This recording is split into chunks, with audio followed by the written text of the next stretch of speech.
Welcome back to Let's Talk Football, and with me I've got Western Knights President Luka Jersevic.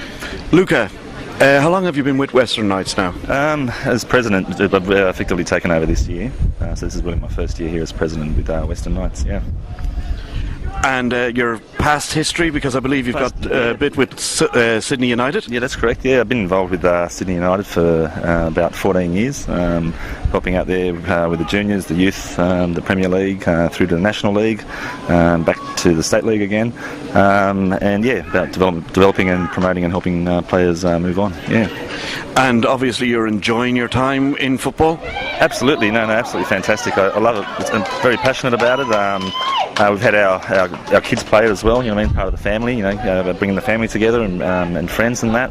But yeah, I love the game. Also privileged enough to work for FIFA at the FIFA World Cup as well.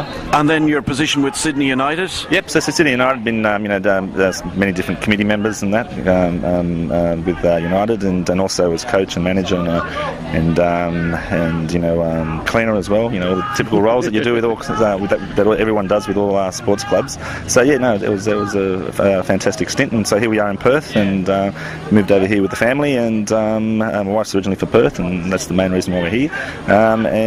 So yeah, no, and with the kids playing here, based on my previous experience too, and that's what the guys wanted to me to get involved with the club and help out. So what exactly is your role as president? I know it's president of the club. So what are your plans and hopes for Western Knights? Sure. Well, my first plan, I've got probably about four objectives. The first objective was to start up juniors again. They used to have juniors here, but it stopped. Brought back juniors again this year, so we've achieved that. We have two under 8s, 11s, 12s, and 15s teams. So we have the 18s in the Premier League, the 23s in the first team. So part of our roadmap is to obviously extend, the club, to bring in juniors. Part of that role is to facilitate players. Part of my role is to have an association with David Mitchell with Perth Glory, also with Laurie McKenna at Central Coast Mariners. So my aim is also to get rid of players as well and to facilitate them. Part of our role as president should be with those clubs is to help them get to the next level. And successfully, I think we've already got a previous player under Julkic. He went to China, and we've got Anthony Skorich training full time with the first team. He's only 17, and we've got 5 players trying out for the youth league, trying to see how they go with the A-League youth league. So that's as far as development and roadmap goes with players. The next major project we're working on is the facilities here. You'd rate the facilities here as poor, and part of what we want to do is to improve that. That is to actually demolish these facilities. We've got support with the mayor and the local mayor from Mosman Park, and also the Department of Sports. So we're going in for that big development there to build a stadium and provide a better experience for people when they come here. Part of our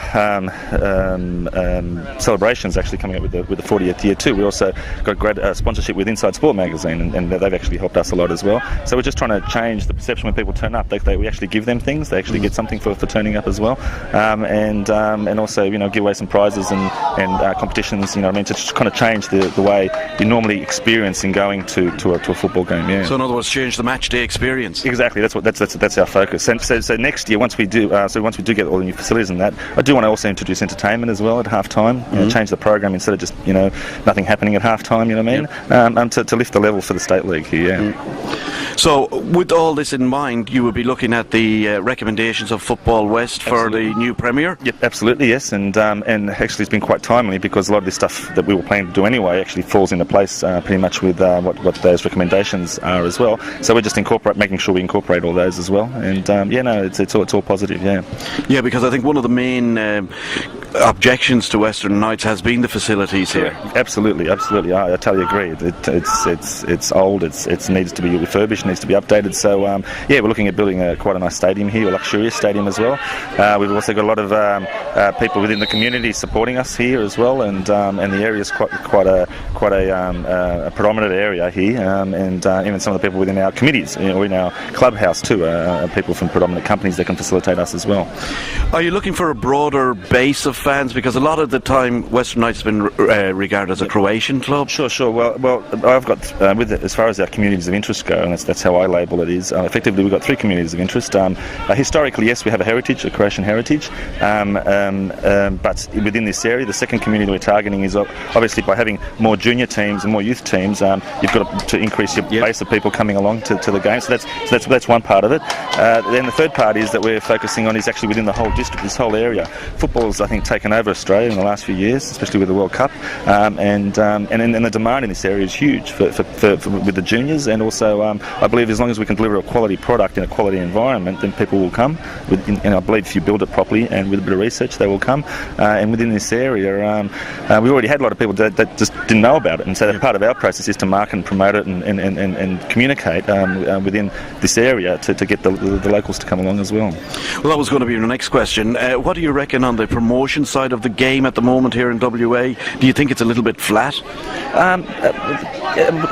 Actually, yeah, you're probably right. It is probably flat. But then again, I think Football West is looking now. They've appointed a new media manager with Ashley Morrison, which I think is a brilliant move, excellent move moving forward. In that they need somebody with that experience of dealing with the media, and Ashley's worked with Foxtel, etc. He's past as well, to be able to lift and promote the game. And it's all about communication. If us as a club aren't communicating, and Football West as a national state association isn't communicating, well then that's issues that we have to deal with. So hopefully with Ashley Morrison coming on board, that will definitely lift the game there. Right, that's the off the field sort of scene. What do you reckon about on the field? A bit disappointing this season, but again I will temper that by saying you've got a youth policy, haven't you? Absolutely. Last year we won the Under-18 Premier League, which was very successful with our Under-18 players. Most of those players were 16 and 17. I believe in development and promotion. If we don't have that, there's no point just always relying on the older guys if you haven't got the young ones coming through. At the start of this season we had up to 6 players under 18 in our Premier League, first team since the Cup and a lot of the games that we've had here. It's been difficult, it's been hard on the results side of things, but also the benefit is there for them as part of their development goes. And in moving forward, I think they are improving. I think our results are getting closer and closer. Our first win was great against Sterling, but it's been a bit wanting of lately. But yeah, it's part of development, it's part of promotion. It's a bit of pain we're going to go through, but I'm sure we'll reap the benefits towards next season. Yeah. You happy with Ronnie and the coaching setup here? Yeah, the coaches I think are brilliant. They have been here for 11 years, and it's a testament to their success. They've had 2 championships as well. You know what I mean? So they've done absolutely fantastic.